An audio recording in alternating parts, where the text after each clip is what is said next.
Bismillahirrahmanirrahim. Assalamualaikum warahmatullahi wabarakatuh. Saya Heni Wijayanti dari Program Studi Komunikasi dan Penyiaran Islam IAIN Surakarta. Di sini saya akan menyampaikan beberapa ringkasan materi mata kuliah Islam dan Budaya Jawa. Materi yang pertama, pengertian Islam dan budaya Jawa. Islam adalah sebuah agama. Budaya adalah suatu cara hidup yang berkembang dan dimiliki bersama oleh suatu kelompok yang diwariskan dari generasi ke generasi. Bentuknya berupa banyak banget, ada perkakas, seni, bahasa, dan lain-lain. Komponen kebudayaan ada dua, yaitu satu materi, yang kedua non-materi. Menurut J.J. Henneman, wujud kebudayaan itu ada tiga: gagasan, aktivitas, dan artefak. Pengertian Jawa. Jawa secara geografis adalah orang yang tinggal di Pulau Jawa. Jawa sendiri itu meliputi Jawa Tengah, Jawa Timur, DIY, dan Jawa Barat. Materi yang kedua, Jawa sebelum Islam. Agama sebelum Islam di Jawa adalah agama Kapitayan. Sesembahan utamanya adalah Sang Hyang Toyo. Tokoh mitologisnya adalah Semar. Mereka menyembah Sang Hyang Toyo karena dianggapnya hampa, kosong, hening. Ibaratnya seperti orang. Agama juga begitu. Kalau udah level tertinggi, dia akan menganggap segala sesuatunya itu hampa, kosong, semua. Gitu. Agama Kapitayan juga ada ritualnya. Mereka beribadah di sanggar. Kemudian berkembanglah agama Hindu, Buddha, dan masuklah itu. Islam mudah diterima karena dianggap masih selaras dengan agama sebelumnya yang disembah adalah goib. Kenapa agama Islam mudah diterima? Karena agama Islam disebarkan dengan cara santun dan persuasif.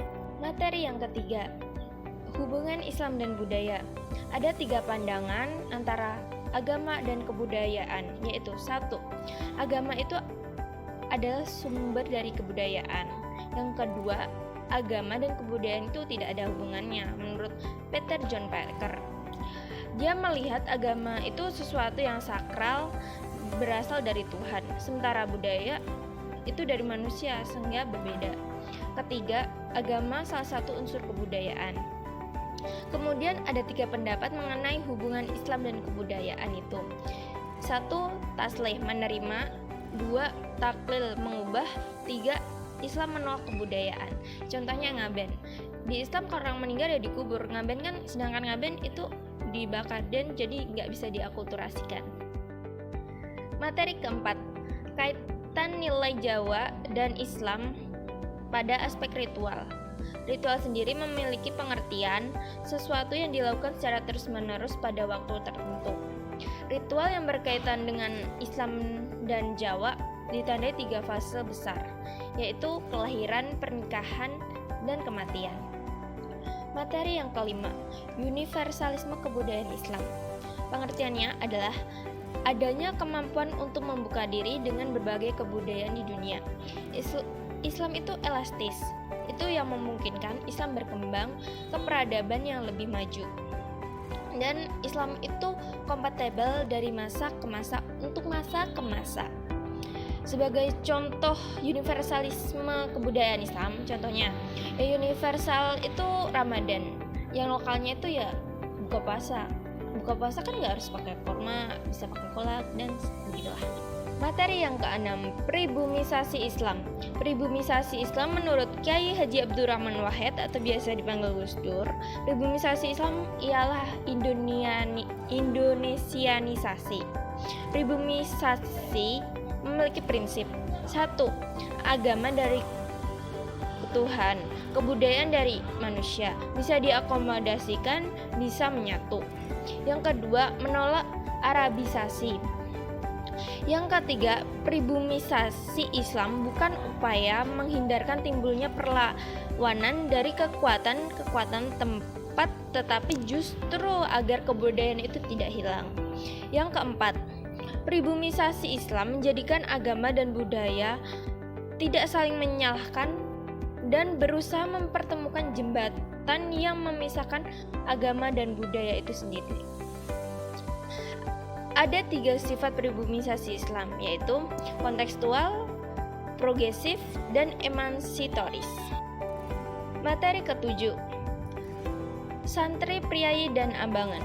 Menurut Kierkegaard, Islam dikelompokkan menjadi 3. 1. Santri, 2. Priayi, 3. Abangan. Santri adalah orang yang selalu ketat mengamalkan ajaran Islam. 2.